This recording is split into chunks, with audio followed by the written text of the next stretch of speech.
आज की शो की शुरुआत में रोमन रेंस हमें एंट्री करते हुए दिखाई दिए। उनके साथ सोलो सिकोआ, जिम्मी ऊसो और पॉल हेमन मौजूद होते हैं।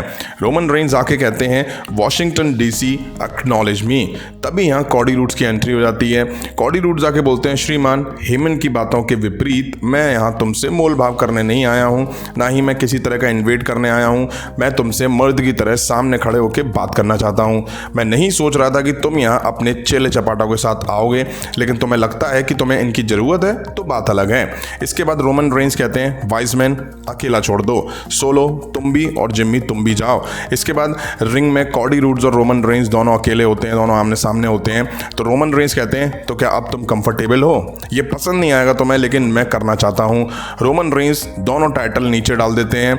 अब रोमन कहते हैं तो क्या बात करनी है तुम्हें? कॉडी रूड्स कहते हैं ये सही है, तुम्हारे बारे में ही बात करनी है। 915 दिन से तुम हमारे WWE अनडिस्प्यूटेड यूनिवर्सल चैंपियन हो। ज़्यादा बड़ी बड़ी बातें करने की जरूरत नहीं है, तुम्हारी असलियत ही तुम्हारी पहचान बन चुकी है।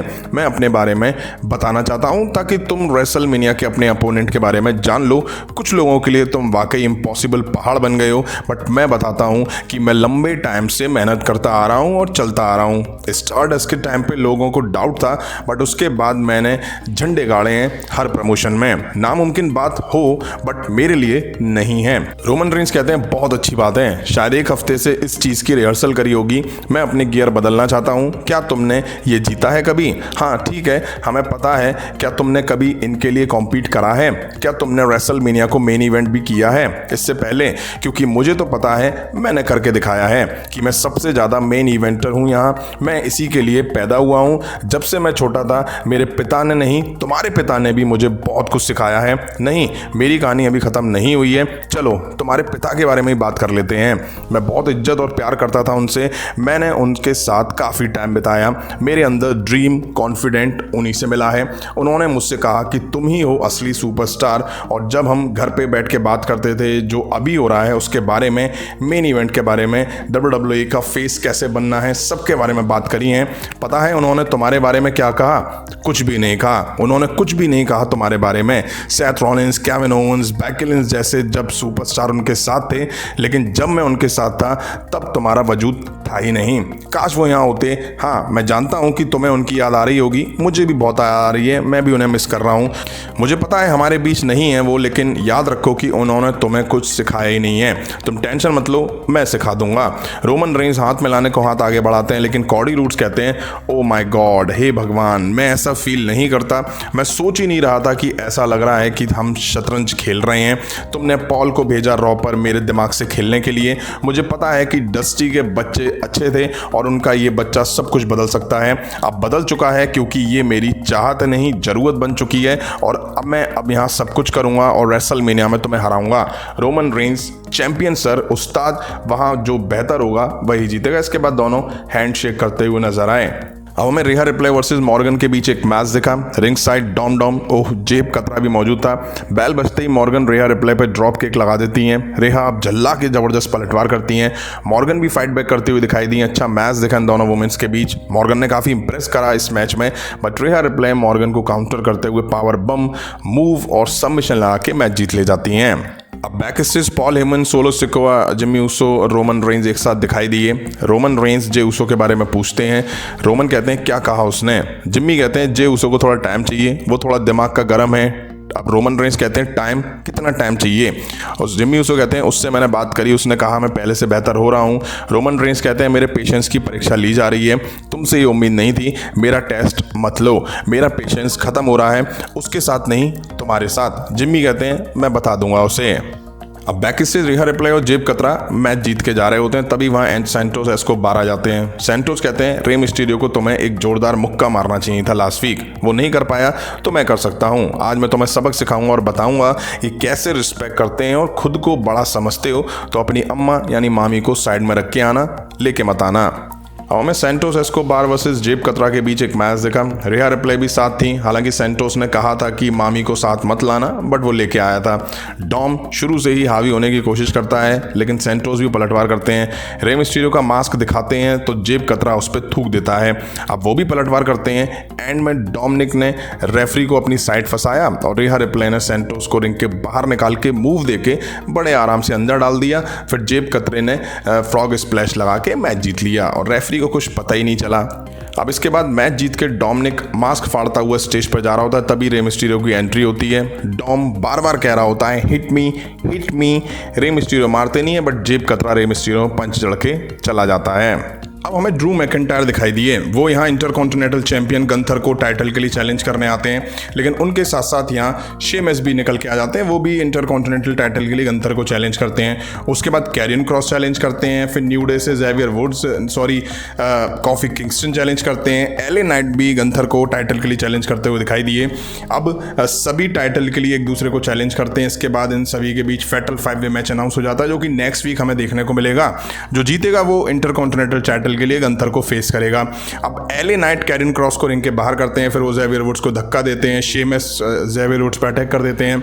सभी भिड़ जाते हैं। शेमस और ड्रू मैकिंटायर भी आमने सामने आते हैं, लेकिन अटैक से एक दूसरे से बचते हैं। अब ड्रू मैकिंटायर शानदार डैब लगा देते हैं। इसके बाद हमें शाइना वर्सेस टेगन नॉक्स के बीच एक मैच दिखा। रिंग साइड नटालिया और रोंडा राउजी दोनों मौजूद होती हैं।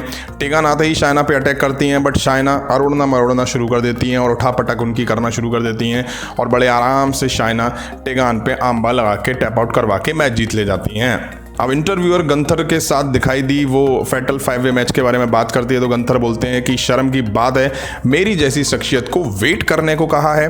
1 महीना बचा है रेसलमेनिया को और मेरा अपोनेंट मिला ही नहीं है। मुझे अब परवाह ये है कि वो एक असली अपोनेंट होना चाहिए और इसकी कमी है मुझे।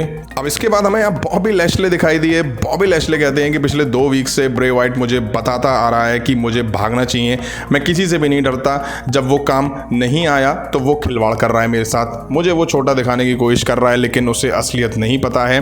ब्रे वाइट की औकात नहीं है कि वो मेरे सामने खड़े होकर बात तक कर सके, इसलिए मैं खुद आ गया हूँ स्मैकडाउन पे। ब्रे वाइट, अगर तुम मर्द के बच्चे हो तो आओ मेरे सामने आओ। तभी ब्रे वाइट का म्यूजिक हिट होता है। सबको लगा, बॉबी लैशले को लगा होगा कि ब्रे वाइट सामने से एंट्री करेंगे, लेकिन तभी पीछे से आके बॉबी लैशले पे अंकल हाउडी अटैक कर देते हैं। लैशले भी पलटवार करते हैं और अंकल हाउडी को स्लैम लगा देते हैं और फिर स्पीयर देने वाले ही थे, तभी बत्ती गुल होती हैं और अंकल हाउडी रिंग से गायब हो जाते हैं। अब बैक स्टेज रोमन रेंस के साथ जिम्मी ऊसो दिखाई दिए। अब रोमन पूछते हैं बात हुई, क्या कहा उसने? जिम्मी कहते हैं उसने कहा उसे थोड़ा टाइम और चाहिए। रोमन कहते हैं उसने कहा उसे और टाइम चाहिए, और जिम्मी कहते हैं उसने ये भी कहा है कि उसे अकेला छोड़ दो। रोमन कहते हैं मैं समझ नहीं पा रहा हूँ कि वो कैसे ये सब कर सकता है। मैंने इतना करा उसके लिए, हम सब ने उसके लिए इतना करा, हम हमेशा उसके साथ थे। रोमन कहते हैं इसकी शुरुआत सैमी ज़ैन के साथ जुड़ने की वजह से हुई और हम ये करेंगे, सैमी ज़ैन की प्रॉब्लम को फिक्स करेंगे।